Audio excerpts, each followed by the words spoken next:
Muito boa noite, meus amigos. Estamos aí começando mais um Sala de Visitas desta noite de segunda-feira. O meu convidado desta noite é o jornalista da UOL, da coluna Observatório da TV.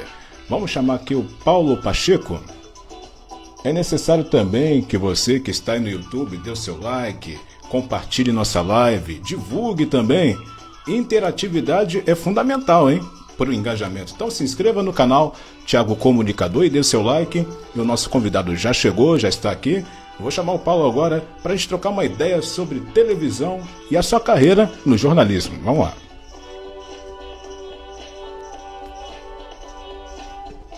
Que a nossa música para e o convidado entra em ação. Vamos lá. Opa, como vai? Boa noite. Como vai, Paulo? Tudo bem? Tudo bem? Tá ao vivo Ó, mesmo? ao vivo, estamos aqui ao vivo agora.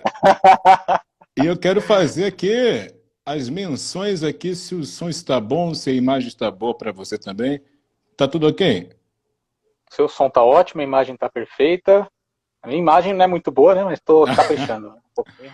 Bom, confesso que a imagem minha não é muito boa, mas o que vale é a voz, né, que dizem. É, tem Bom, saúde, né? Isso que importa. é a saúde também que é fundamental. Olha, obrigado por aceitar o convite, um prazer. Não, que agradeço. Vamos bater um papo interessante aí sobre o que você quiser. Acho que nós temos alguns assuntos em comum e outros que você Sim. tem muito interesse também. Acho que vai ser interessante essa conversa aí. Já aqui, né, eu já acompanhei as suas entrevistas aí com a Beatriz, com a Bia, que foi minha colega no UOL durante muito tempo. Sim. Você fez outras entrevistas com outras pessoas que eu conheço. Então, vai ser bem bacana aí, né? Já gostei do seu cenário aí atrás, né? Você tem Bem alguns itens aí que familiar, me né? agradam um pouco. Gostei. Em casa. Bom, para começar, já está em casa, então beleza. Agora vamos embarcar nessa. Para começar aqui a nossa rodada de perguntas, fala como é que surgiu a paixão pela comunicação? Foi desde a infância? Muito difícil, né? Pensar assim, quando que eu decidi alguma coisa, né? Como eu escolhi a profissão, como eu percebi que tinha aptidão para isso. Isso vem depois, sabe?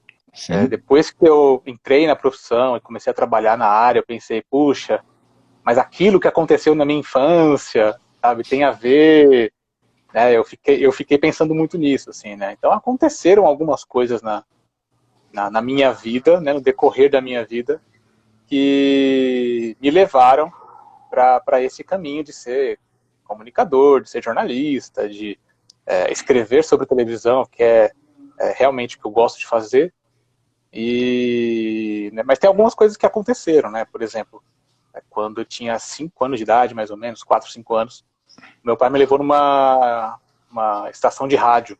Ele era amigo de um Sim. radialista, e aí eu participei pela primeira vez de um programa de rádio, né? E aí eu fiquei super nervoso, fiquei tímido, não queria falar no microfone, nada disso. Pouco tempo depois eu comecei a me interessar mais por televisão, né? Primeiramente quebrando as televisões de casa, os televisores, né? Tentando trocar de canal, tentando trocar a sintonia, mexendo no controle, era um inferno lá. E aí depois acompanhando o jornalismo de televisão. Então eu me interessei bastante, né? Passei a acompanhar a audiência, enfim, esse universo aí que eu tô muito bem ambientado, né? Uma situação muito engraçada, porque quando eu era criança eu tinha uma TV de 14 polegadas e meu sonho era ter uma TV de 29, maior. Não para ter a imagem maior, mas para que eu pudesse ver o bastidor, para que eu pudesse ver o estúdio. Eu pensava que era só daquele tamanho, sabe? Então, acho que isso reflete um pouquinho do que eu sou hoje, né? Que eu acompanho bastidor de televisão, eu gosto bastante disso. Consegue me ouvir? Opa! Estou aqui vendo aqui as mensagens. A Bia diz o Pessoas de, seguinte, pessoas de que garbo e você, elegância aqui. você é um dos melhores jornalistas especializados em cobertura de TV. Olha aí, comentário da Bia. É suspeita, mas é Vamos fã. lá, mais gente chegando aqui também. José Carlos Bom, Neri, um eu. grande jornalista. José Carlos Neri, ele assina a coluna do Flávio Rico, Opa, junto com o abraço mestre também. Flávio Rico. E ele é um colega maravilhoso, querido aí. Tamo juntos sempre. Bom, e quais foram os fatores assim que foi fazendo você encaminhar para o jornalismo? Ou seja, o que fez a decisão, né? Tudo nessa vida é feito de decisões, né?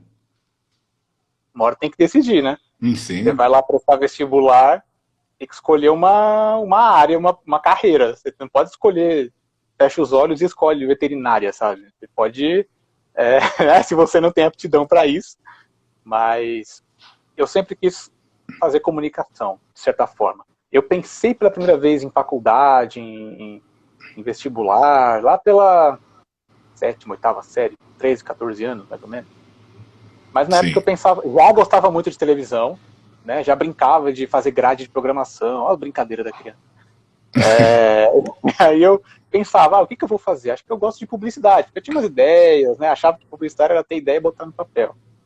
Mas eu gostava de escrever, né? Gostava de ler bastante, lia, além dos livros, além do material escolar, lia jornal, lia coluna de televisão, eu acompanhava e me interessava bastante por isso, assim, né? E eu percebia que a publicidade poderia me levar para a televisão. Só que aí depois eu fui percebendo que tem algo a mais ali que eu queria acompanhar. Então, lá pelo penúltimo ano de ensino básico, ensino médio, lá com 15, 16 anos para 17, eu já estava com a minha certeza de que queria prestar vestibular para a faculdade de jornalismo. Então eu não tive dúvidas na hora de preencher ali a fichinha, né, do vestibular para qual curso que eu queria tentar uma vaga. E a família já olhava assim, poxa, esse menino tem visão para televisão mesmo, apostava? Bom, primeiramente eles tinham visão para ver que eu quebrava os aparelhos de casa, né? Não, olha, todo aparelho lá de casa tem uma história. Todo aparelho. Tem uma TV Sharp de 14 polegadas que eu trocava a sintonia, porque na época só tinham 7 canais. E aí eu tentava colocar o canal 4 no 5, por exemplo, sintonizar a Globo no SBT, por exemplo, sabe? Sintonizar a SBT no canal 5, que é a Globo aqui em São Paulo, sintonizar a Manchete na Record, sabe? Não acontecia, porque tinha um limite ali para poder sintonizar, e eu ficava muito triste com isso, né? Fora as vezes que eu quebrava apertando os botões para trocar de canal. Eu era o diretor de programação ali, sabe? Eu dominava o controle remoto, dominava tudo. Então, Seu às vezes switch. podia aparecer muito. Eu queria ter um switch na minha casa, é isso mesmo. E eu acho que começou ali, né? Não sei se eles perceberam que eu tinha uma aptidão para isso, né? Mas hoje, assim, eles gostam muito, né? Do que eu faço, me acompanham, né? Essa coisa de fã-clube, né? Coisa de filhão, né? Acompanhar. Matéria Bom, assinada por mim, eles vão lá e compartilham, é coisa de família. um apoio, né? Um apoio moral. É importante. Bom, comenta também uma curiosidade que eu tenho, que é normal também na trajetória de cada um. Para você, eu acho que não foi diferente. Houve alguma dificuldade no início da carreira? Ah, houve. Houve. O primeiro, assim, para quem vem, por exemplo, eu não tinha nenhuma ligação com nada de televisão ou do jornalismo, sabe? Na minha família tinham poucos familiares que cursaram ensino superior, sabe? Então tem toda essa questão, assim, não tinha ninguém, assim, muito próximo, né? Só o meu pai que tinha como hobby participar de programas de rádio, amigos apresentadores, essas coisas, mas eu não estive próximo desse meio até então, até cursar uma faculdade. E claro que existem dificuldades, sim, principalmente no começo, quando você tem muita vontade de trabalhar, mas não tem experiência. E aí entra aquele dilema, né? O contratante quer alguém que tem experiência, mas que esteja lá no primeiro ano, segundo ano de faculdade para pagar menos. Então, assim, você tem que dar oportunidade para quem está começando. Entendeu? Como é que você vai exigir experiência de alguém que nunca teve? Alguém tem que dar essa primeira experiência, assim. E Verdade. eu acho que hoje, por exemplo, com as mídias digitais, né, por exemplo, o seu trabalho agora, ajudam muito a você conseguir essa experiência, assim, né? Mas nada se compara ao meio tradicional, você trabalhar numa empresa de rádio, numa televisão, num portal, sabe? Todos esses meios que tem toda a capacidade ali de você aprender e de você evoluir como profissional. Eu acho que é importante. E nesse começo eu tive dificuldade, sim. Né? Muito não, sabe? Muito estágio que eu fui tentar e nada. Sabe? Acontece, é normal, sabe? Nada vem de mão beijada, nada vem fácil. Claro que vem com aquelas ajudas, né, no meio do caminho, né? Você conhece uma pessoa, conhece outra, tudo mais. Mas é com muito esforço. Você citou ajudas e esforço, né? Eu tenho isso em mente, né, que a oportunidade ela vem com preparo, né? E através do preparo e a oportunidade, quais foram as pessoas que apostaram no seu trabalho? Bom, primeiramente, pessoas que estão aqui na live, né? A Sim. começar por Javalentim, vulgo minha namorada, um beijo pra ela, que está me vendo aqui do lado, inclusive. Felipe Pinheiro, que também faz parte do fã-clube, também sou fã dele. Né? Faz parte do fã-clube de Bia Mêndola e fã-clube Paulo Pacheco também. E nós dois, Bia e eu, fazemos parte do fã-clube Felipe Pinheiro. Também é um dos melhores jornalistas de televisão do Brasil. E eu sou muito fã dos meus amigos, né? Dos meus colegas, de todo mundo que participou da caminhada. Né? Da minha caminhada, da caminhada que eu vejo dele brilhando. Então, é muito bom essa troca, sabe? Porque ninguém faz sucesso sozinho. Ninguém faz nada sozinho, né? O Seu Tuta, da Jovem Pan, o lendário Seu Tuta escreveu um livro com esse título, e é verdade, na comunicação principalmente, né? Assim, uma pessoa não faz sucesso, assim, tem uma pessoa por trás, sabe? Verdade. Você vai ver numa emissora de televisão, num jornal, sabe? Você tem os seus dedos para escrever, você tem a sua boca para falar, mas tem que ter alguém para regular o seu microfone, tem que ter alguém para consertar o seu computador, tem que ter alguém para fazer entrevista. Então, assim, no mínimo, a comunicação é uma área com duas pessoas envolvidas, que é uma pessoa se comunicando com outra, no mínimo. Então, sempre vai ter alguém que vai estar do seu lado, sabe? Você tem que estar rodeado de pessoas, tem que estar rodeado de boas referências, sabe? E as minhas primeiras foram na faculdade. Minha primeira vaga de estágio foi em 2009, né? Eu estava no meu primeiro ano de faculdade, e foi o meu professor Celso Zelt, né, que até hoje é chamado de professor, inclusive na ESPN, onde ele trabalha, e na TV Cultura também. Celso Zelt foi meu professor de jornalismo básico 1, e amado por todos da faculdade, e a gente teve uma proximidade ali, né, no primeiro ano, tínhamos assuntos em comum, e eu também ia bem na matéria dele, né, então beleza. E aí ele viu que eu tinha uma aptidão ali para experimentar, né, testar ali uma primeira experiência. E eu tive uma primeira vaga de estágio com o aval dele, né? Ele foi meu padrinho aí da primeira vaga. Só que até hoje ele se arrepende, porque ele acha que ele me colocou numa furada, porque eu não recebi. Por qual razão? Eu não recebi um pouquinho do dinheiro, entendeu? Aí ele ficou meio mal, assim, poxa, Paulo, eu quis te indicar para uma vaga boa e foi uma furada. Não foi furada nada, eu aprendi muita coisa ali, tudo bem. Isso faz parte também, viu, gente? Tem que batalhar pelo seu trabalho e valorizar o seu trabalho. Nada vem de graça, não. Verdade. Eu não aceitei, não. Vazei e fui para outro. Bom, nessa experiência aí, a partir daí, você foi criando bagagem, né? Um famoso repertório. Eu gostaria que você comentasse, de acordo com quais experiências principais que você pontuou assim, poxa, essa aqui foi importante para mim. Essa aqui eu já me vi já em outra situação. Pode pontuar para a gente aqui? Nossa, nesse meu primeiro estágio, né, eu não escrevia sobre televisão. Era um jornal do Corinthians. Era o Jornal do Corinthians. Era um jornal licenciado pelo Corinthians. Era um jornal que usava a marca Corinthians. Então, duas coisas aí foram importantes. Né? Primeiro que eu tinha que escrever coisas sobre Corinthians, mas assim, não vai ter tom crítico, não vai ter denúncias sobre Corinthians, né? Assim, é normal que no jornalismo esportivo os repórteres vão lá e apurem informações que possam desagradar a torcida, os leitores, os consumidores, né? No nosso caso, não, tinha que ser um jornal que nós chamamos de chapa branca, né? Um jornal que falasse bem, que informasse, mas que falasse bem. Neutralidade. Entendeu? Então, ali foi o primeiro conflito que eu tive com o jornalismo, porque eu aprendi na faculdade, tem que ter imparcial, tem que ter isento, tem que ter independente, tem que ter tudo isso, né? Mas aí eu fiz, né? Trabalhei normalmente, eu sou corintiano, então para mim foi ótimo, né? Conheci pessoas ali que foram ótimas para mim também, né? Aprendi a escrever melhor, aprendi a apurar bem, sabe? Foi um desafio porque eu não entendia muita coisa de outros esportes, né? Porque me botaram para pauta não, para cobrir natação, basquete, futebol de botão. Já fui num sábado de manhã lá no Parque São Jorge, lá no Corinthians, cobri um torneio de futebol de botão, Corinthians e Palmeiras, imagina. E teve gritaria, teve igual o clássico mesmo de futebol. Então eu tive essas experiências assim no começo, né?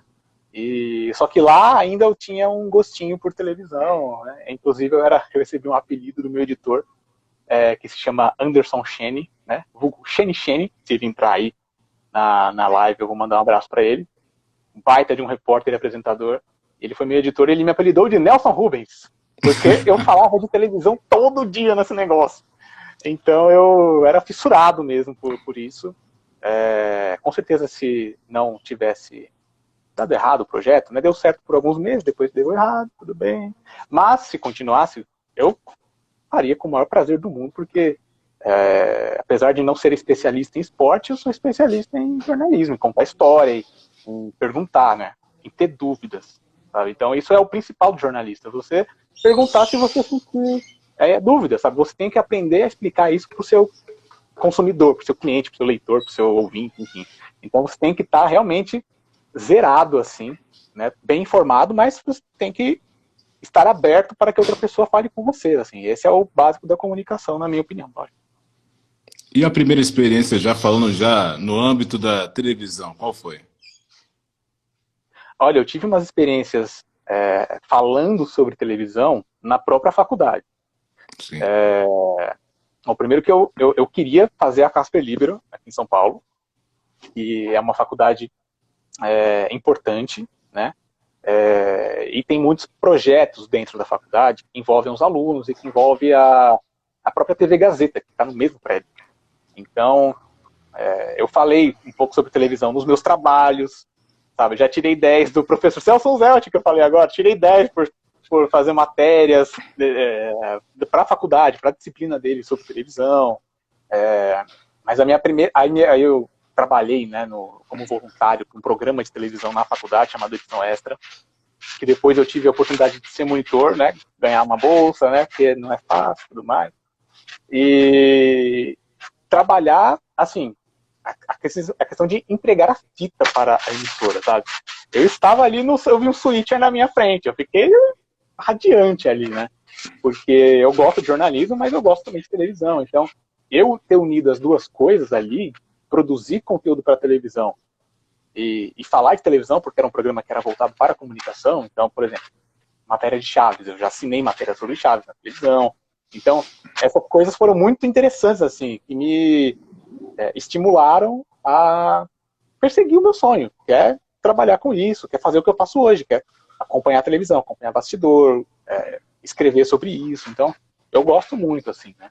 Mais pra frente, eu tive um estágio no último ano da faculdade, foi na TV Cultura, tem um ano no jornalismo da TV Cultura, na chamada chefia de reportagem, né, que tinha um apelido curioso, para dizer assim, faixa de Gaza, que era onde explodiam as bombas ali.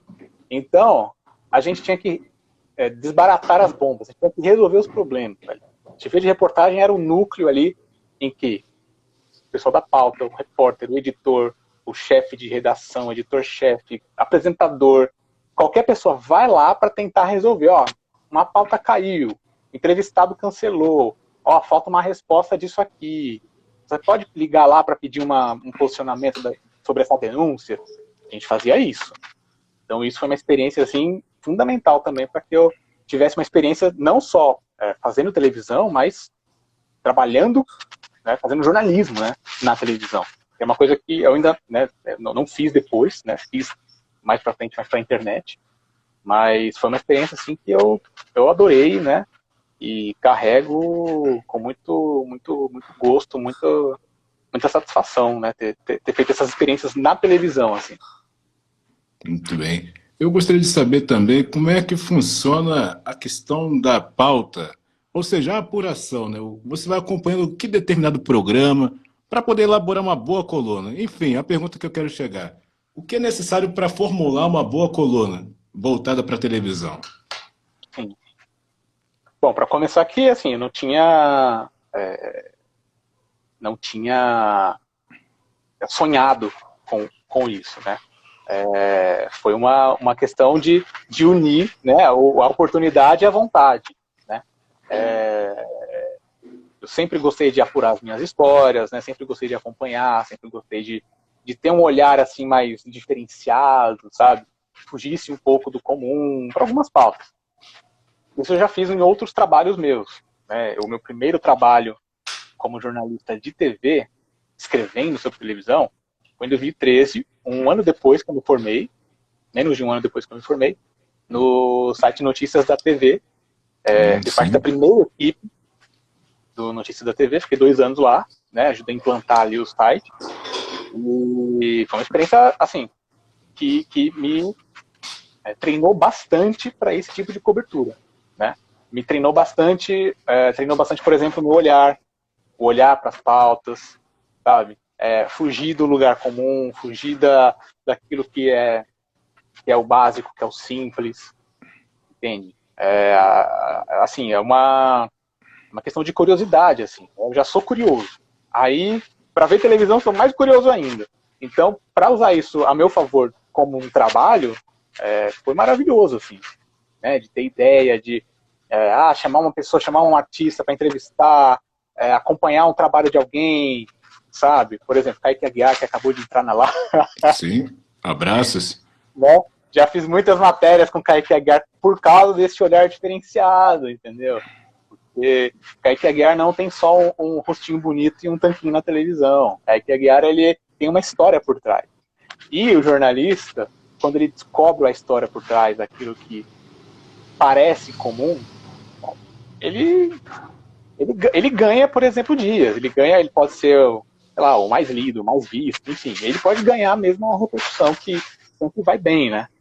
Um exemplo agora, o Felipe Pinheiro, que acabou de entrar na live também, fez uma baita entrevista com a Ana Paula Padrão, e fugiu um pouco do lugar comum, lá falando do Afeganistão, tá imperdível essa entrevista, que ele publicou lá no UOL. Ele fugiu realmente do básico, sabe? Ele procurou a pessoa certa para fazer a matéria do momento, assim, né? E tá muito boa. Eu gosto muito, assim, de ter essa visão.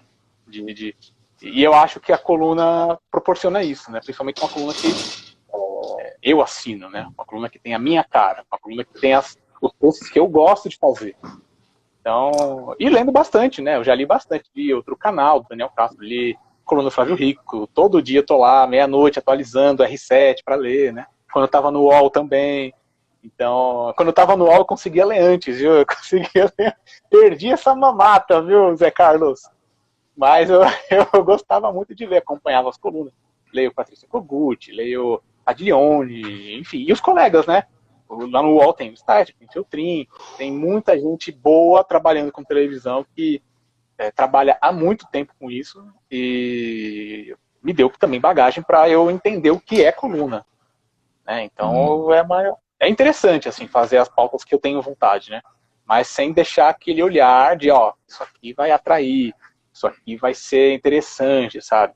Ter aquela curiosidade, sabe? Aquele tempero, aquela coisa boa, assim, é bom. Você citou a questão do atrair, né? O tempero. É o que de fato chama a atenção do público, né? Porque as notas repercutem muito, né? Quando o assunto é Verdade. voltado à televisão, o brasileiro gosta de saber do que acontece nos bastidores da televisão.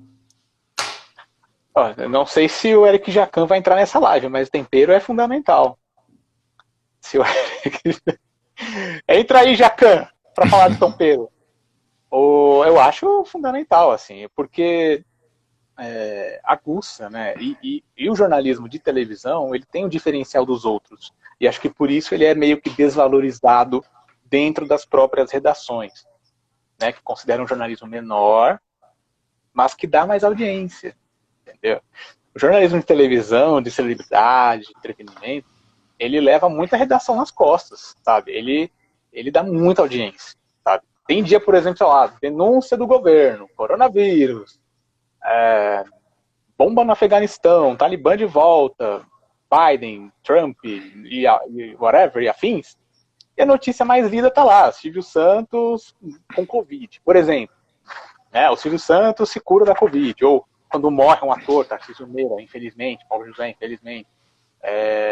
Ou resumo de novela, sabe? Spoiler de novela. Isso dá muita audiência. Porque esse tipo de jornalismo, ele também é um pouco, tem que ser um pouco companheiro daquela pessoa, né? Porque, assim, eu me sinto escrevendo televisão para quem assiste televisão, para quem gosta de televisão.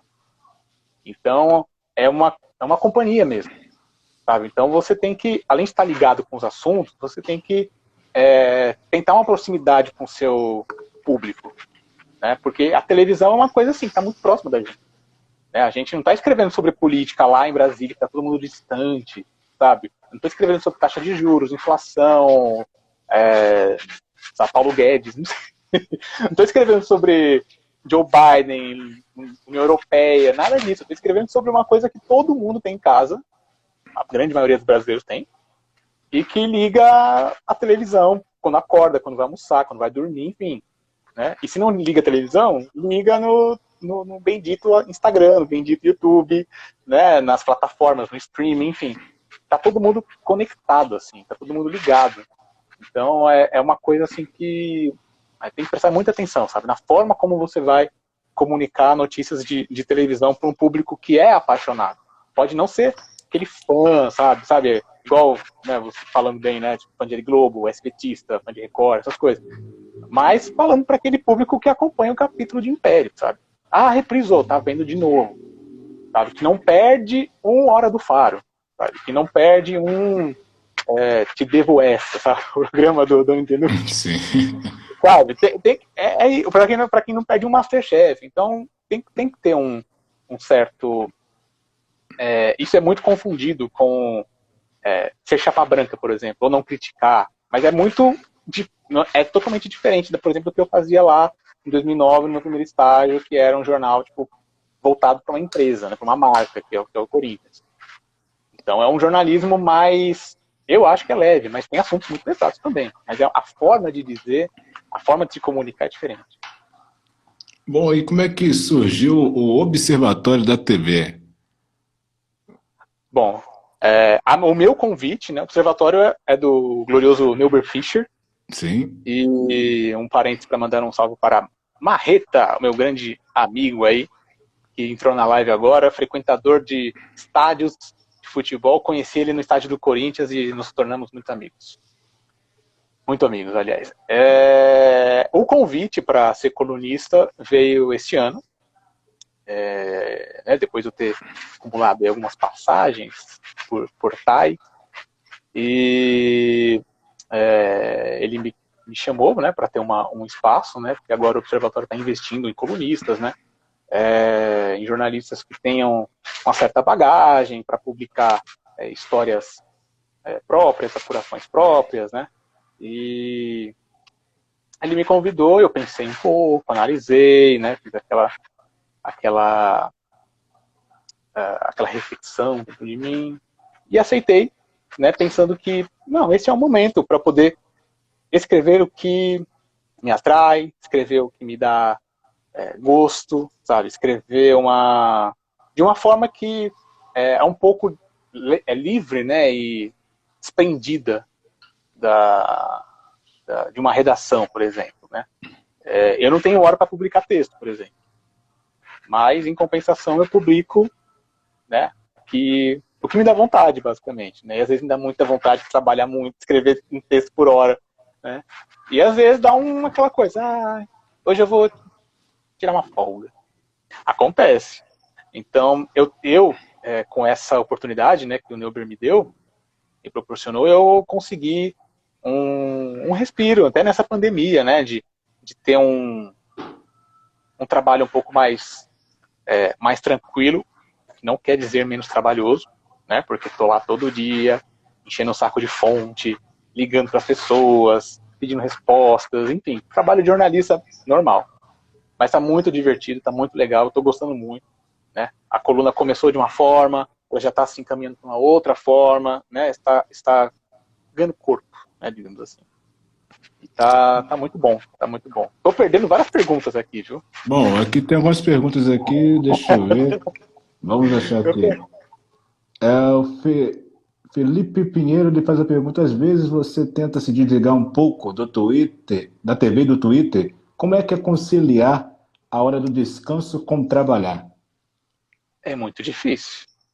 É muito difícil. Porque, assim, jornalista, cara, é um trem doido, é um trem maluco. Eu não consigo pensar.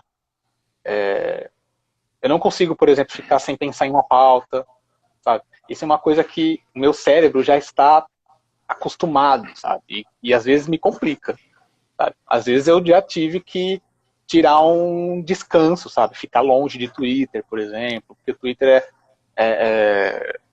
a gente está lá 24 horas, né? Tudo pode acontecer. Então é muito complicado, às vezes, por exemplo, você achar que está perdendo alguma coisa. Achar que está perdendo uma notícia, um furo, uma bomba, sabe? Às vezes é necessário você desligar, sabe? Às vezes eu já tive meus momentos de desligar, de meus momentos de tirar a notificação do WhatsApp, sabe? Essas coisas que atrapalham um pouco o meu bem-estar. Então, uma coisa que eu aprendi, principalmente nesse ano pandêmico, é priorizar e respeitar o meu bem-estar. Então, é um aprendizado, né? Não quer dizer que eu tô 100% curado, né? Eu, às vezes, tô lá domingo à noite, eu já escrevi texto de domingo na manhã, assim, porque eu tava com aquilo na cabeça. Ai, meu Deus, ai, meu Deus, ai, meu Deus, ai, meu Deus, ai, meu Deus. Eu vou lá e escrevo. Mas é uma questão de aprendizado, de prática, né? De tentativas, né? De procurar o bem-estar, né? Então, eu acho que é fundamental que a gente, às vezes, vá até o Twitter, vá até a televisão, vá até o Instagram, vá até qualquer outra coisa e se divirta. Se divirta, vá lá e use como um hobby, como um atrativo, enfim, né? Mas às vezes não dá, às vezes não dá. Então estou procurando outros meios para me entreter um pouco mais. Tem que eu falo assim, buscar o meu bem-estar, né? Sim. O Felipe sabe muito bem disso. O Felipe treina. Estou entregando todo mundo aqui. Eu estou treinando também. Comecei a treinar, a puxar uns ferros aqui com a minha namorada. E isso tem me aliviado bastante, assim. Como jornalista, eu acho que todos nós temos um defeito, que é esse de ficar caçando pauta até quando não quer. E aí acontece isso, cara, de a gente ter essa predisposição a querer trabalhar todo o tempo. E imagina no home office. Nossa. Você acorda já, parece que bate o ponto já, bateu o cartão ali quando você acorda. É complicadíssimo, assim, tem que ter horário, tem que ter rotina, sabe? Essas coisinhas mínimas, assim, que melhoram o dia. Bom, agora eu tenho uma pergunta aqui, né? A televisão brasileira, no seu ponto de vista, tem potencial para criar seus próprios formatos? A gente vê muito a compra de um formato, aí traz aqui o estilo, né? Versão brasileira. Tem potencial? Acho que tinha mais, né? Eu tô vendo muito formato comprado. Ontem mesmo estreou o Paredão dos Famosos, do Hora do Faro.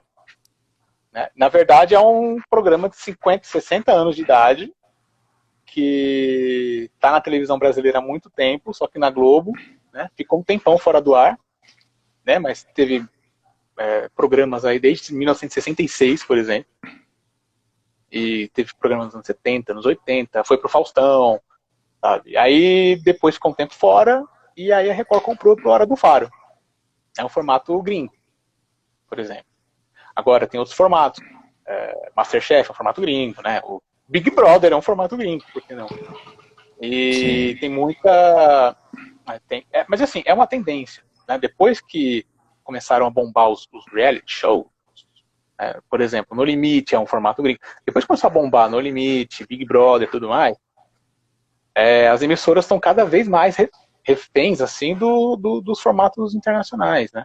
Porque antes a gente não tinha muito essa percepção, porque a gente não conhecia as coisas. A gente não sabia, por exemplo, que o Silvio Santos copia quadros de fora e acha que é dele. Verdade. Entende? Mas eu acho que antigamente a TV brasileira ela criava muito mais. Ela criava muito mais programas. programas de auditório, game, sabe?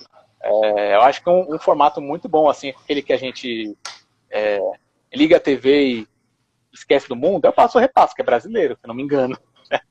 Não sei onde veio, mas é um formato que eu aprendi que é brasileiro e uma gincana que diverte há muito tempo e a gente está lá vendo. Né? Outro exemplo, Masked Singer. Masked Singer é a cara do SBT, é a cara para ser criado no Brasil. Né? É uma coisa brega, uma coisa assim. É legal ver artista pagando mico, é muito bom. Sabe? Só que a Globo foi lá e teve que comprar lá da Coreia do Sul o negócio. Então, às vezes eu sinto falta de pessoas que produzem, que criam. Tem muita gente boa na televisão, sabe? Colegas que eu conheci na faculdade que estão aí brilhando nas emissoras, nas produtoras, mas às vezes não vem só deles, né? Tem que vir de cima. Verdade. Tem que vir de quem tem dinheiro para comprar as coisas, né? Então, Bom, olha, Ney, das pegadinhas, olha aí. Abraço. Aline Serrano tá nas câmeras escondidas. Ela faz sucesso lá. Agora tá um canal próprio agora também, né? Um programa próprio também que eu vi. Não sei se você acompanhou também. Estreou o programa das câmeras escondidas, foi ontem à noite. E finalmente, né, colocaram uma coroa e deram um trono pro rei das pegadinhas, né? Verdade. Já tempo que merecia, né? 40 anos aí de SBT e 40 anos de câmeras escondidas, né? Então isso é merecido mesmo. E Volanda é maravilhoso, merece o Oscar.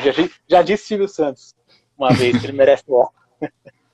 Pausa para dar boas-vindas a Xene, o meu primeiro chefe editor, que eu citei agora há pouco, né? Falando do jornal que eu trabalhei, que ele foi meu editor.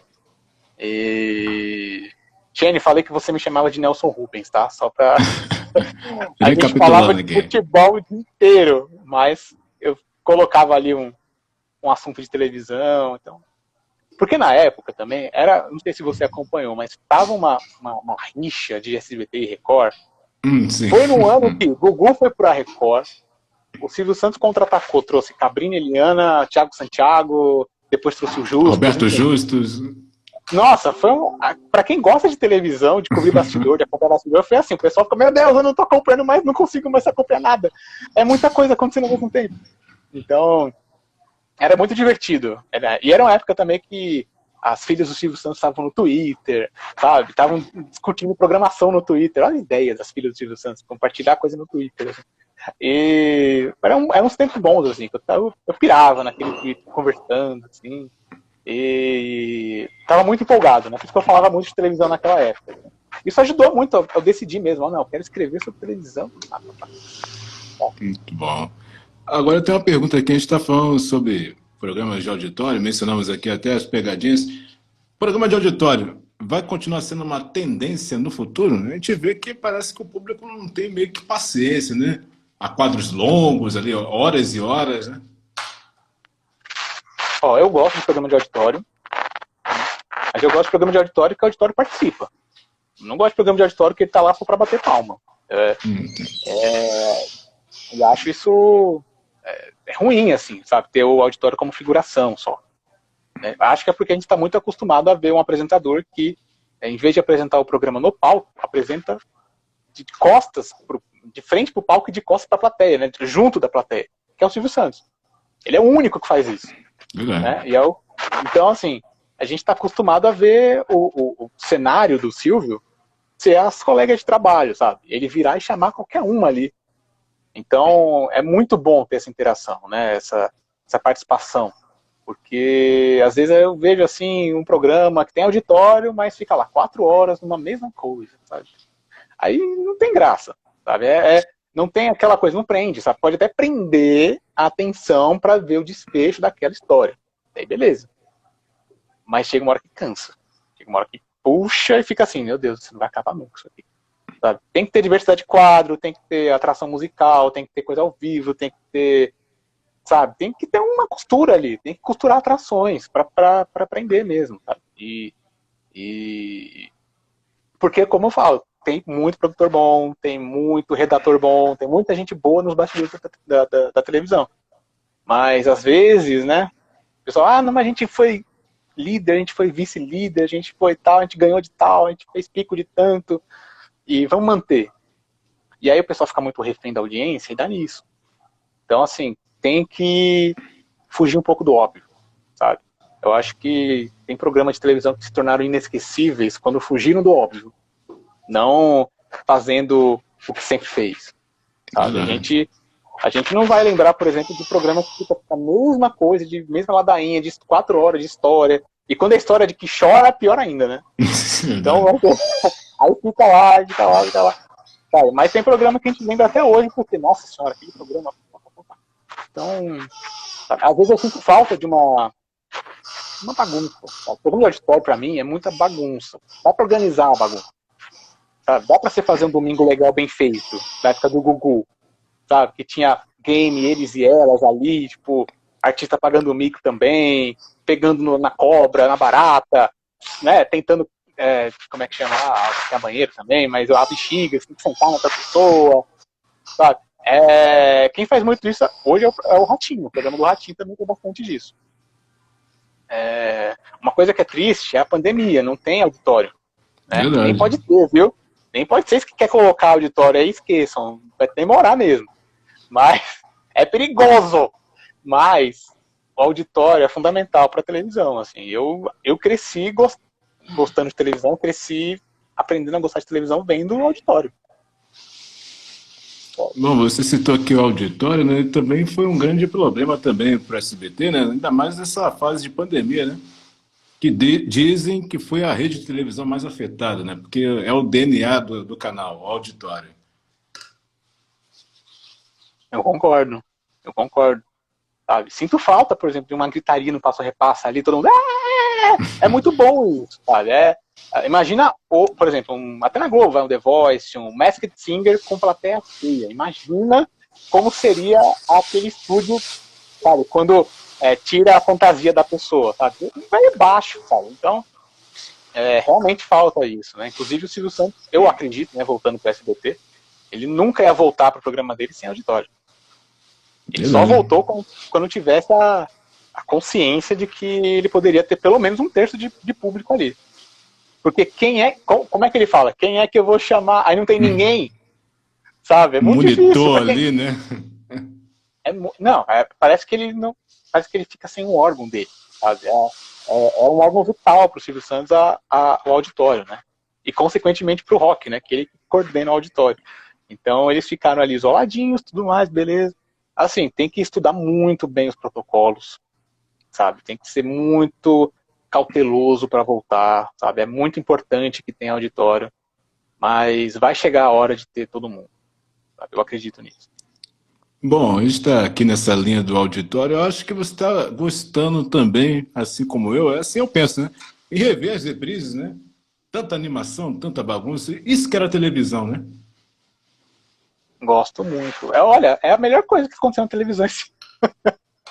Foi rever Porta da Esperança, Show de Calouros, Qual é a Música, que é mais Em Nome do Amor, Show do Milhão. Nossa Senhora, assim, a melhor coisa foi a SBT ter garimpado os arquivos lá e colocado um pouquinho de Silvio Santos antigo, assim.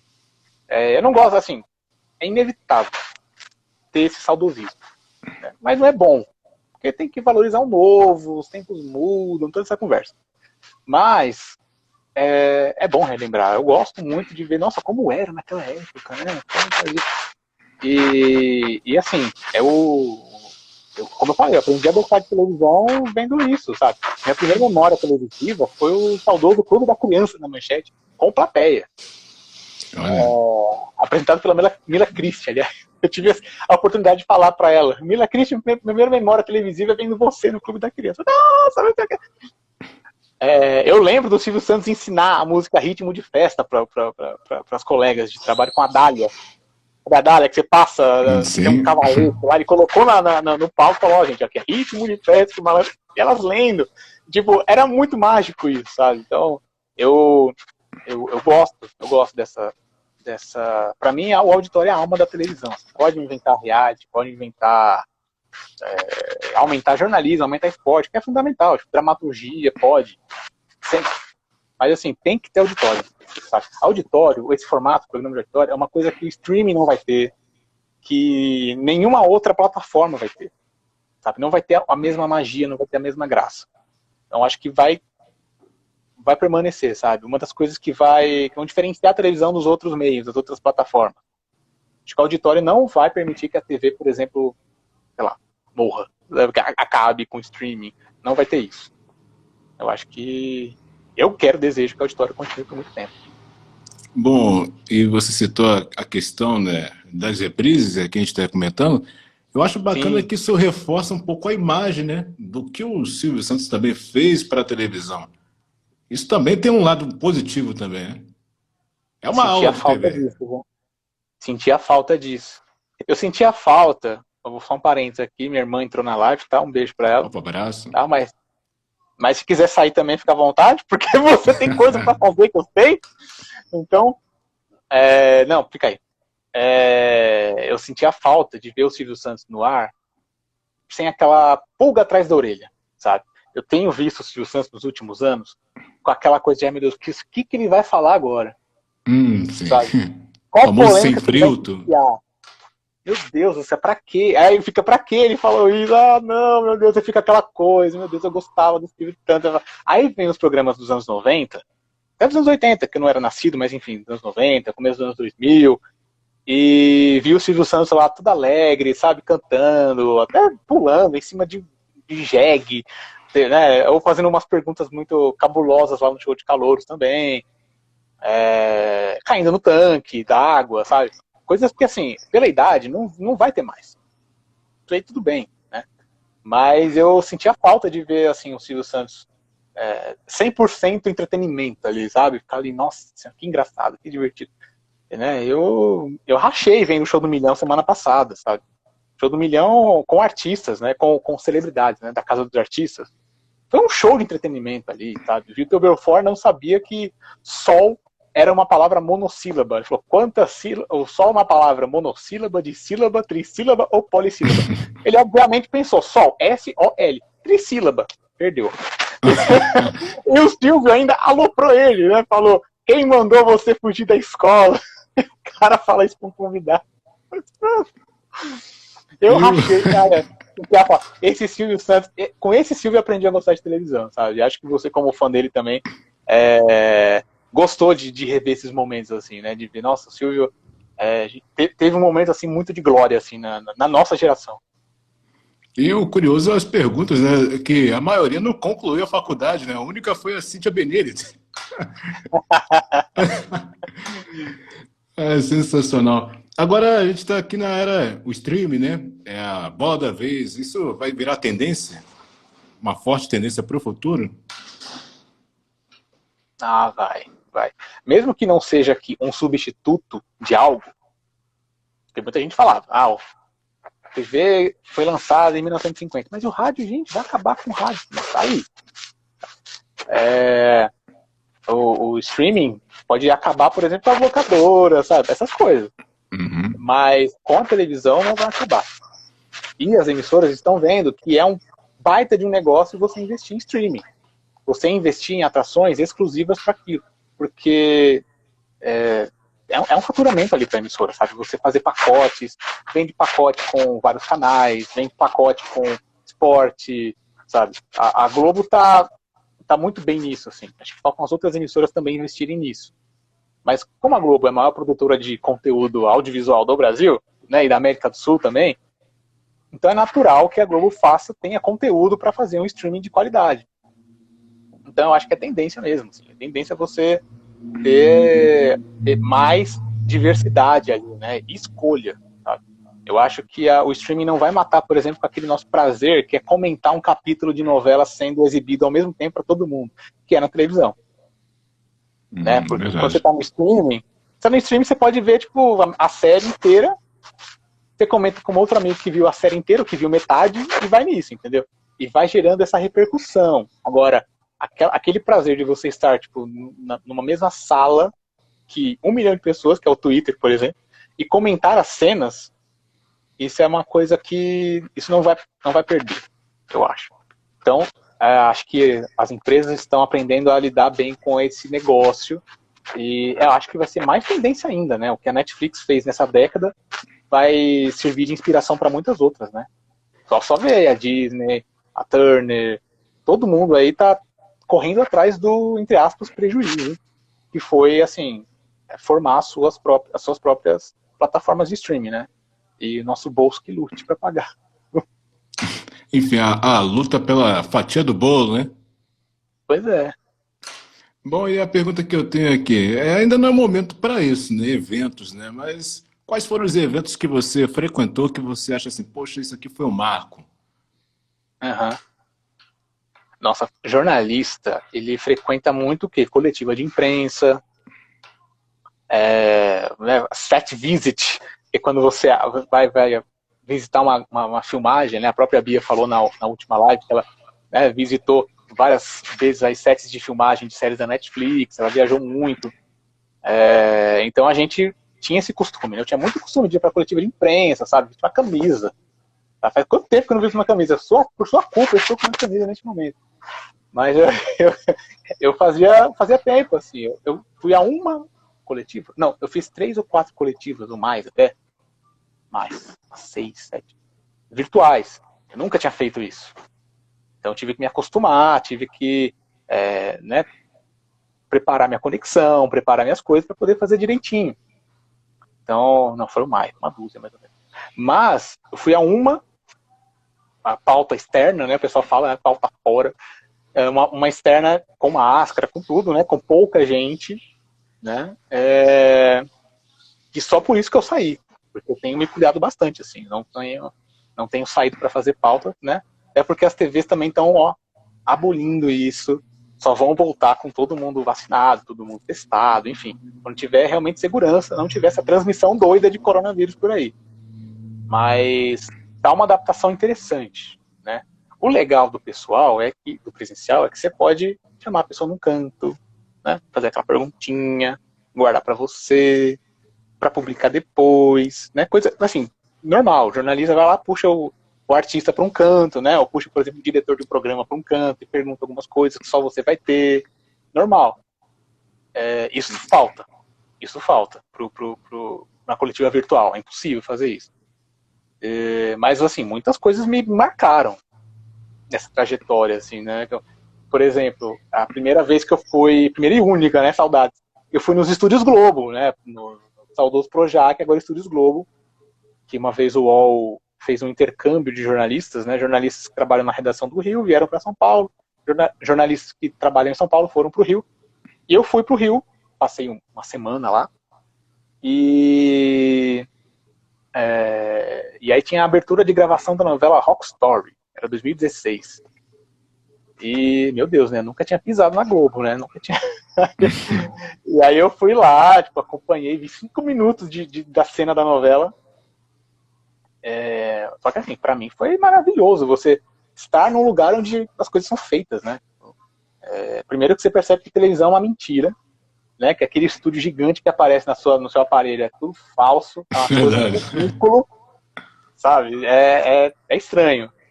É estranho. Eu já entrei em estúdio no SBT que é do tamanho de um ovo, assim. Quando você vê na televisão é aquela coisa, uau! Altas horas, um estúdio minúsculo. Só que na televisão parece que é uma coisa gigantesca, e cabe uma multidão ali de gente. A magia da TV, né? Nossa, conquista muito, né? Eu queria muito ter conhecido a Vila do Chaves ali pra ver, tipo, que a vila é menor que um kitnet, não sei. Mas, nossa, sério, você dá 10 passos ali, você acaba no estúdio, né? Então, é bem assim, os estúdios de televisão, eles têm essa magia mesmo, né? Parece que é uma coisa de outro mundo, assim, a gente quer morar naquele cenário e tudo mais. Então, é muito legal participar dessas coisas, né? Depois eu passei a acompanhar a novela, que eu vi a cena, e virei fã da novela. Falei, meu Deus, ainda bem que eu vi uma gravação de uma novela boa, né? Se fosse ruim, eu não queria ver, não. Mas eu virei fã, gostei demais, né? E os programas também que eu fui, tipo, fui muito ao SBT, fui muito à Record, fui muito à Rede TV, na Band, Gazeta, enfim, as emissoras aqui de São Paulo, né? Eu fui mais vezes, né? Porque eu moro aqui. E foram experiências, assim, marcantes, né? Assim, foram muito boas, assim, né? Até de conhecer as pessoas, sabe? Eu gosto de conhecer, às vezes, sabe? Eu já travei assim, né? Quando eu vi, sei lá, fui cobrir o troféu imprensa, sabe? Aí eu entrei lá no estúdio 5 minutinhos e vi o Silvio Santos apresentando. Eu falei, fiquei assim, falei, como o homem tá lá? Sabe? Fiquei assim. Quando eu cobri a gravação do programa do Porchat com o Jô Soares, o Jô Soares tá na minha frente. Ele passou por mim, assim, do lado. Meu Deus do céu. Então, o bom de cobrir televisão é que você vê ídolos, né? O ruim é você falar, não, eu sou jornalista. Tenho que manter a minha postura independente, imparcial e isenta que eu aprendi lá na faculdade. Mas é o Silvio Santos. Mas é o Jô Soares. Mas é a Hebe. Eu já vi a Hebe pessoalmente, na minha frente uma vez, viu? Então foi aquela coisa, meu Deus do céu. E eu tava com a câmera na mão, assim, fazendo vídeo repórter, né? Aí eu peguei foi o lançamento do livro do Boni, há 10 anos, isso aí. A Hebe tava na minha frente, eu tava com a câmera, e falei, vai, Hebe. Eu falei, o que eu vou? Meu Deus, vai pra minha frente. Aí eu fiz uma pergunta, e ela falou pra câmera e foi embora. Eu falei, meu Deus. Tive nem tempo pra pegar uma fotinha com ela, mas... Né, tipo, é aquela história. Jornalista, fiz aquela pergunta, ela respondeu e foi embora. A missão foi essa. Mas... Muito bem. Anos depois a gente pensa, caramba, gente, eu consegui fazer isso, né? Assim, é a questão de valorizar o nosso esforço mesmo. Porque a gente se dedica pra caramba pra chegar até onde a gente chega, né? Então isso é muito bom. Valorizar o que a gente conquista, né? As suas conquistas, eu acho que você valoriza todas elas, cada passo que você dá na sua carreira, cada passo que eu dou na minha, é pra comemorar mesmo. Concordo plenamente. E agora a gente vive na era da convergência, né, mediática, da televisão, né, se aliando com a internet. É por aí o caminho? Eu acho. Eu acho porque, assim, eu não me vejo e não vejo outras pessoas, por exemplo, acompanhando televisão, assistindo televisão, sem uma segunda tela. Segunda tela é o nome da vez, né? Estamos aí há 10 anos falando de segunda tela. Segunda tela é você estar com o olho no peixe em outro lugar. É você ver uma cena na televisão e comentar no Twitter, no Instagram, no WhatsApp, que seja, né? Porque é o quê? Você tá numa sala com a sua família, falando, nossa, aquela vilã nossa, qual que ela fez, né? Nossa, eu odeio essa personagem. Eu não gosto dela, não, ela é falsa. Igual reality show, né? Falar assim, meu Deus, olha só o que o fulano fez. Gente, eu vou votar nessa pessoa. O reality show é a melhor experiência de segunda tela, porque, assim, você fica 24 horas ali, né? Então tem conteúdo direto para você acompanhar. Então eu acho que nesse sentido, voltando para aquela pergunta sua sobre formatos estrangeiros, né? E o reality show é um grande exemplo de formato estrangeiro que fez sucesso aqui, e faz ainda. Eu acho que é a grande prova de que a gente não está só assistindo televisão passivamente, sabe? A gente está vendo a televisão participando, sabe? A gente quer participar, a gente quer mandar mensagem, a gente quer mandar mensagem no telão do jornalista lá do Bom Dia, lá da Globo, a gente quer mandar uma mensagem lá pro Marcão do Povo, quer mandar mensagem pro Geraldo Luiz, enfim, para as pessoas que trabalham mesmo, né? Ler ao vivo o seu nome, manda pra Kátia, pra Sônia Abrão, enfim. Porque a televisão é uma questão afetiva mesmo pra pessoa, sabe? O brasileiro, ele é apaixonado por televisão, então ele quer participar também. E agora que tem as redes sociais, ele se sente parte, sabe? Todo mundo agora tem uma mídia para chamar de sua, sabe? O que a gente está fazendo agora aqui é televisão. Verdade. Então, assim, cada um é um produtor de conteúdo, assim. Então, eu acho que a gente está colocando em prática aquilo que a gente sempre gostou de fazer, né? Alguns seguiram como profissão, né? Outros ficam aí fazendo dancinha no TikTok, que é o melhor que eles podem fazer. Ok. Olha, anos 90 é o marco da televisão. E quais foram os programas que você acha assim, caramba, isso aqui me marcou, foi pura adrenalina, acompanhar ao vivo? Qual foi o programa? Olha, um professor meu na faculdade, Carlos Costa, editor de revista, editor da Playboy, editor de um monte de coisa. Ele falava assim, o auge da televisão brasileira foi nos anos 90. E eu concordo, né? Porque foi a época que não tinha internet ainda e que a inflação estava baixa, então todo mundo estava comprando TV, sabe? Então, assim, tava todo mundo reformando a casa, comprando aparelho de som, comprando TV, comprando micro-ondas, comprando, sabe, essas coisas. Tava legal, a economia tava boa, tava todo mundo com 2 TVs, 3 TVs em casa. Beleza. Então, assim, foi uma fase muito boa, né? Tive a oportunidade, né, de crescer nos anos 90, eu sou de 89, então acompanhei os anos 90 inteiro, praticamente, e foi um prazer, assim, acompanhar os programas de televisão na época, né? Eu zapeava muito, né, como eu já falei aqui, trocava muito de canal, tentava acompanhar tudo que eu queria. Meu Deus, eu quero ver isso. Não, quero ver isso, quero ver isso, quero ver isso. E eu sempre pirava muito com os programas, sabe? De ser muito fã, de acompanhar, sabe? Um dos programas favoritos meus, Castelo Rá-Tim-Bum. Não perdia um episódio. E quando reprisava, eu ia lá assistir de novo, decorava as falas todas, e, né? Quando eu passei a acompanhar algumas novelas também, né? Lembro até hoje da Indomada, sabe? Eu me assustava com o Cadeirudo, me assustava com a Eva Vilma lá, com o espírito dela no final, assim, tipo, eu tenho essa imagem na minha cabeça. E os programas de domingo, né, assim, eu cresci vendo os programas de domingo, vendo Domingo Legal, vendo Domingo no Faustão, vendo Topar Tudo por Dinheiro, estudava à tarde, né, não estudava de manhã, então eu podia acordar um pouco tarde na segunda-feira, né, então beleza, podia ver o Topar Tudo até uma meia-noite, assim, tudo bem. E o meu pai via também, então a gente via junto na sala, às vezes quando tinha TV no quarto, via junto também. Então, a gente foi, assim, a evolução da sociedade brasileira se deu através da televisão, por exemplo. A primeira vez que eu vi MTV na minha vida foi quando eu a primeira TV UHF na minha casa. Antes só tinha TV VHF, que era só 7 canais. Aí quando chegou uma TV UHF, meu Deus, mais de 30 canais aqui, meu Deus, eu vou me perder. E para quem adorava mexer no controle remoto, voltar a programação direto, gente do céu. Aí eu conhecia CNT, conhecia o programa Chespirito, né? Que foi o Chaves dos anos 80 e 90, passou na CNT, eu acompanhava direto ali. Quem mais? A própria MTV, o Canal 21, que era da Band também, assistia lá, tinha umas séries lá, tipo de Neon Gênio, a Feiticeira, essas coisas.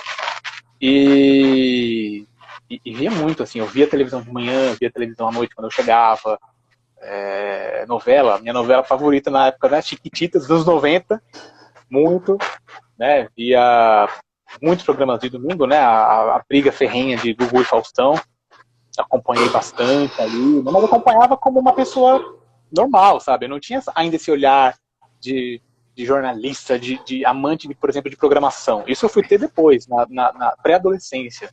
Na adolescência, eu comecei a ter isso, né? Mas na infância, ali com 6, 7, 8 anos, eu acompanhava direto, via Cavaleiro do Zodíaco, via todos os desenhos da Manchete, via a programação do SBT, as novelas, Marimar, que tá no Globoplay agora, né? Maria do Bairro, Usurpadora, via todas essas novelas. E outras também, tá? O Diário de Daniela, essas coisas aí que a SBT coloca no ar. E os programas, pô, Em Nome do Amor, adorava, tipo, Amor, Amizade, entregava o ramo de flores lá, aquela valsa breguíssima com Julio Iglesias, eu arrastava com aquilo, né? Ratinho eu via na Record, era uma palhaçada aquele negócio, sabe? Eu via, o dia que o Gugu foi lá e hipnotizou uma galinha, eu vi naquele dia, tipo, eu lembro até hoje. E a estreia do ET do Rodolfo, sabe? O game, Hugo foi o ídolo dos anos 90, o game do Hugo, passava na CNT, a Gazeta retransmitia. Todo mundo, cara, todo mundo. Então, assim, anos 90, assim, pra quem cresceu, pra quem era criança, foi perfeito. Porque tinha TV, vários canais, tinha Kinder Ovo a R$1, tinha fandangos com Tazo, quem nunca colecionou Tazo. Então, assim, era uma infância perfeita, sabe? Quem cresceu nos anos 90, como a Juliana Junct, que acabou de entrar aqui, dona do perfil Melhor Prato, uma das melhores chefes de cozinha do Brasil, e apresentadoras também, Chaves, Chapolin, então, assim, era Blossom, sabe? Várias séries, Família Dinossauro, era muita coisa, cara. Assim, podia ficar o dia inteiro na televisão assistindo nos anos 90 e não tinha como se decepcionar. Eu sou um felizardo, obrigado pelos meus pais que têm proporcionado esse nascimento meu, né, no finalzinho dos anos 80 para poder crescer nos 90. Bom, agora vamos aqui pular para a atualidade, né? O que você anda achando aí das mudanças, né? A Globo mudando a programação, Mion, agora tá até cogitado aí, Ivete Sangalo no Caldeirão, Faustão voltando para a Band. O que você pensa a respeito aí? Agora vai tudo mudar, né? Aquela história, né? Lembra de 2009 que eu falei? Meu Deus, tantas mudanças na Sim. televisão, eu não estou conseguindo acompanhar. Chega 2021, vamos supor que você está, viajou, pegou um foguete, foi lá para Marte, ficou 10 anos lá, 20 anos. Do nada você vê Faustão fora da Globo, Hulk no domingo, Mion na Globo, Ivete Sangalo também apresentando programa de TV. O que está acontecendo nessa televisão?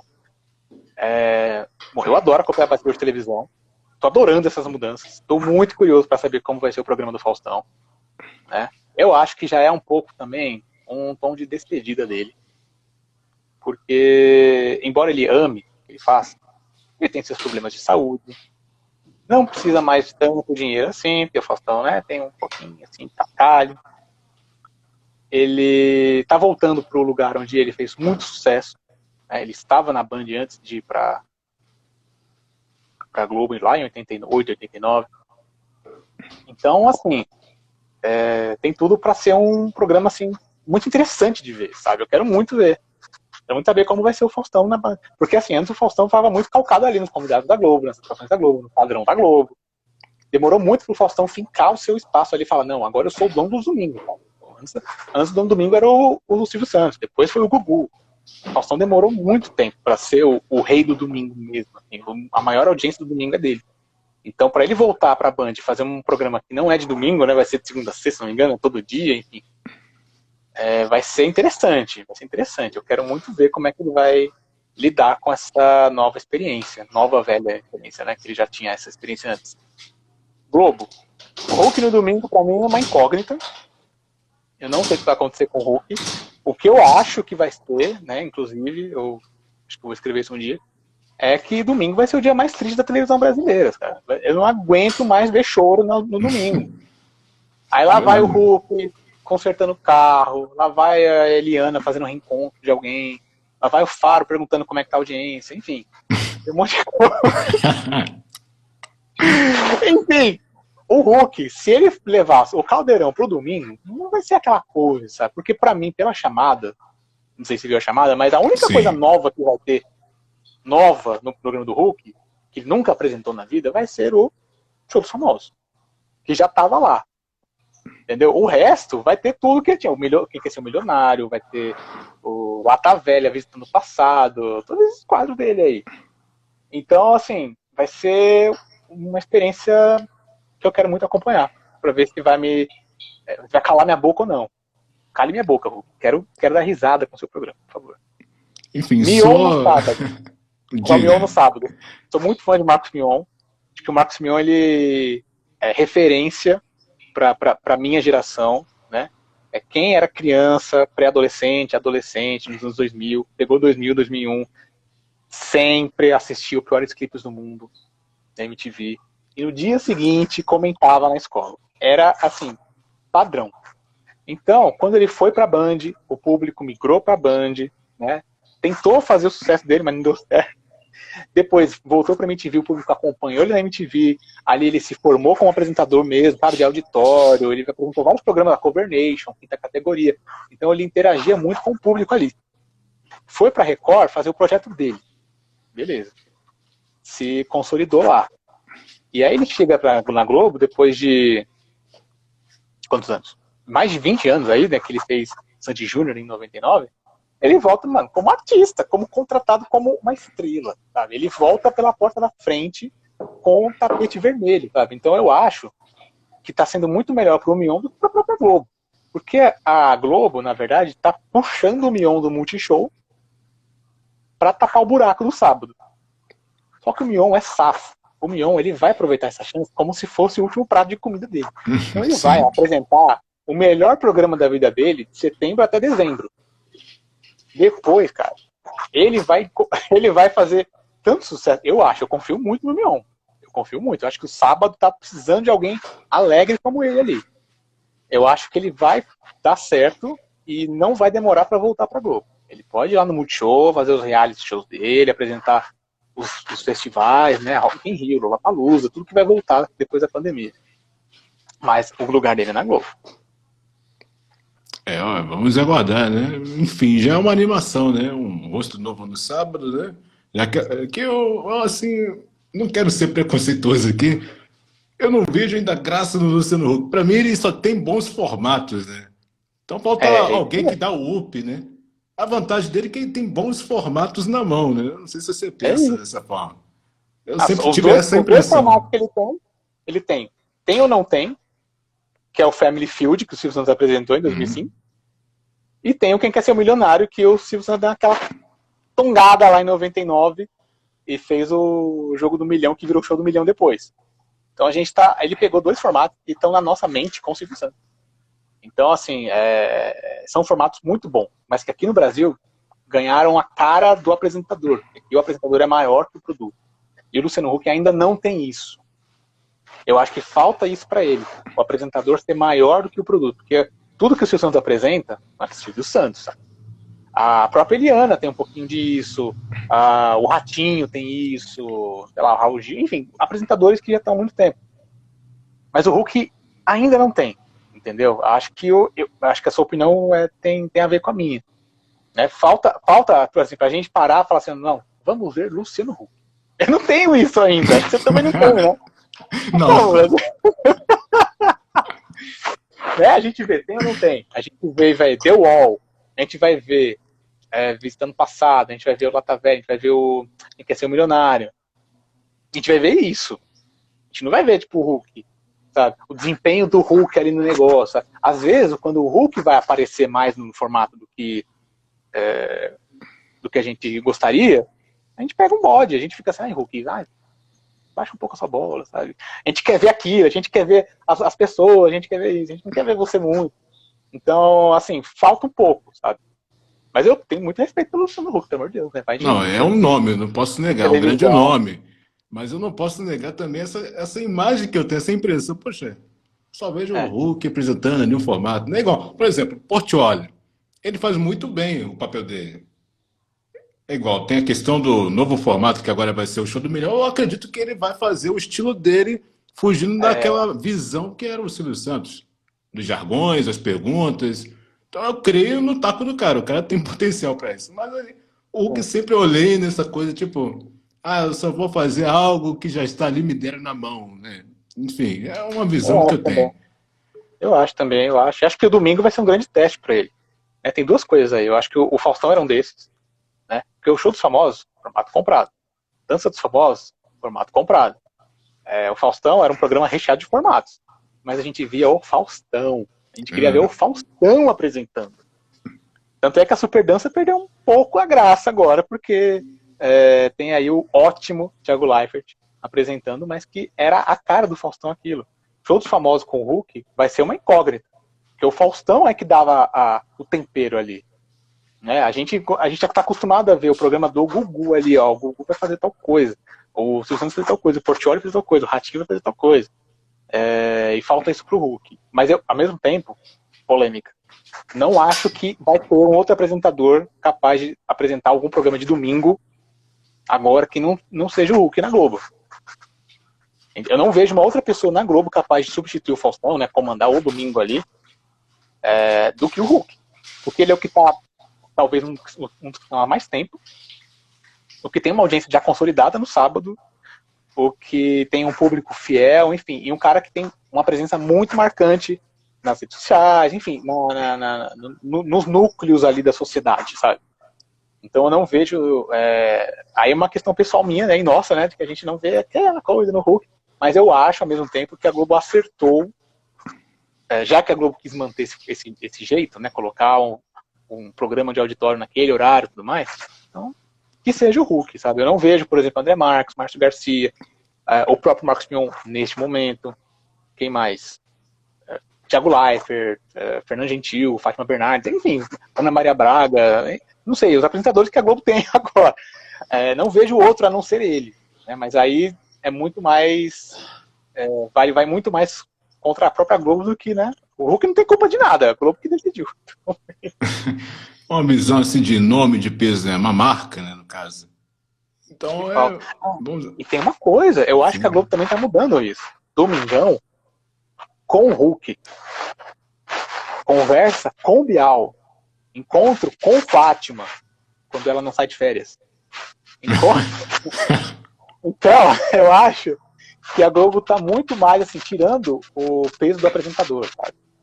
Eu acho que a Globo, ela tá muito mais focada em ela se fortalecer como marca do que fortalecer terceiros, do que fortalecer o Faustão. Porque eu acho, sinceramente, que o Faustão era o dono da Globo no domingo, sabe? Ele carregava a programação de domingo nas costas, beleza. Aí, isso é um pouco aquele conflito, né? A emissora quer ser ainda a dona daquele horário, daquele formato, daquele programa. Né? Então, acho que até por isso colocaram Domingão, e Domingão é nosso. É com o Hulk. Ele não vai ser do Hulk, do Faustão. Não vai existir mais isso na Globo, na minha opinião. Eu acho que vai ser uma coisa assim, valorizar a importância da emissora, em detrimento do artista, eu acho. Dá pra ter conta aí, né? Bom, olha, já estamos aqui se aproximando já dos momentos finais, né? Eu quero fazer aqui a menção que eu faço para cada um convidado, dicas. Qual é a dica que você pode deixar para quem sonha em trabalhar, seja no jornalismo voltado à televisão ou determinada área, ou seja, qualquer área? Olha, a primeira coisa é você perseguir o seu sonho. Se você se sente capaz, se você se sente não se sente fazendo outra coisa, senão isso, sabe? Corra atrás, sabe? Não vai ser fácil. Você vai receber muito não. Você vai receber muita porta fechada. Você vai quebrar o seu nariz batendo na porta. Você vai esperar ligação e não vai ser atendido. Você vai esperar e-mails que não vão ser respondidos. Sabe? Vai ter muito mais não do que sim. Mas quando chegar o sim, você vai agarrar como o último prato de comida que você vai comer na vida. Porque é a chance de ouro, sabe? Eu acho que você tem que agarrar a oportunidade, sabe? Você tem que se dedicar ao máximo, sabe? E para você se preparar para essa oportunidade, não só ficar esperando, tem que se especializar, sabe? Poucas pessoas no Brasil têm um dom para comunicação. Somos fãs de um que tem esse dom, inclusive, né? E eu vou falar quem mas quem sabe quem é. Mas eu acho que toda essa história aí de precisa de diploma para ser jornalista, olha, na faculdade ou em qualquer outro curso de especialização, você vai aprender coisas que nenhum feeling seu, sabe, nada que você acha que tem dom, você não vai aprender em lugar nenhum, sabe? Você vai aprender ali, sabe? É na faculdade, estudando, sabe? A faculdade, os cursos vão te ajudar não só a você ter a prática, mas para você ter a noção do que você quer fazer, do que você pode fazer, do que é o certo a fazer, do que não é o certo a fazer, sabe? É na faculdade que você vai aprender o que é notícia falsa e o que não é notícia falsa. Agora tem uma overdose de notícia falsa e eu tenho que passar metade da minha vida profissional desmentindo notícia falsa. Porque tem picareta aí, tipo, publicando notícia falsa. Então, tem que ter essa noção da importância do que você está fazendo. Sabe? É o sonho, é a sua realização, é o seu desejo, é o que você vai escolher para a sua vida. Agarra, sabe? Pratique muito, né? É jornalista, quer ser radialista, leia muito, leia em voz alta, escreva bastante, sabe? Lê para você aprender as técnicas de escrita também, para você treinar sua voz para aprender as técnicas de escrita. Lê bastante jornal, lê bastante site, lê bastante textos confiáveis, por gentileza. Porque assim, eu acho que nós temos um dom em comum, né, um talento, que é amar a televisão. Não deixa de ser um talento esse, sabe? A gente tem essa predisposição de amar a comunicação, de amar a televisão. Então, não custa nada. Às vezes custa um pouquinho, né, uma faculdade, um curso, enfim, mas não custa, vai ser muito mais vantajoso para você no futuro, você lembrar que você fez aquilo, sabe, que você, o seu primeiro passo. Então é muito importante você dar um primeiro passo, você falar, não, vou fazer o vestibular, vou fazer um curso, vou fazer isso, e correr atrás, sabe. Nada vem por acaso, ninguém faz sucesso sozinho, você vai depender de muitas pessoas, precisar de muitas pessoas, fazer um networking que fala, né, que é a rede de contatos, você realmente falar com as pessoas, sabe? Às vezes ser um pouco desinibido também, sabe? De conhecer alguém, falar, olha, tenho meu sonho é esse, meu sonho é aquele, enfim. Tantas pessoas que vão na porta do Jassa falar com o Silvio Santos e às vezes conseguem até um trabalho. Então, por que não? Né? Por que você não se dá a chance de realizar um sonho? Né? Só que para você tirar o sonho da sua cabeça e colocar no papel e ser a realidade, você tem que tirar outras coisas do papel também, você tem que concretizar outras coisas. Então eu acho que é fundamental que a pessoa pratique, se dedique, que a hora vai chegar, sabe? Eu acho que é isso. E para fechar... Papo de coach aqui, né? Aqui é um papo muito eclético, né? De televisão a coach, né? Motivação, diversão, tudo que envolve entretenimento. Agora vamos ser reflexivos agora para a última pergunta que eu faço, né? Tá parecendo o show do bilhão, né? Última pergunta, e valeu o bilhão. Meu Deus. Tá parecendo... Eu vou perder tudo se eu errar, eu tô com medo já aqui. Tá parecendo um show do bilhão, vamos lá. O que é o sucesso para você, Paulo? A última pergunta que é a reflexão daqui. Nossa, eu aprendi que o sucesso é uma outra coisa. Eu achava que era uma coisa. E durante a pandemia eu decidi e concluí uma outra coisa.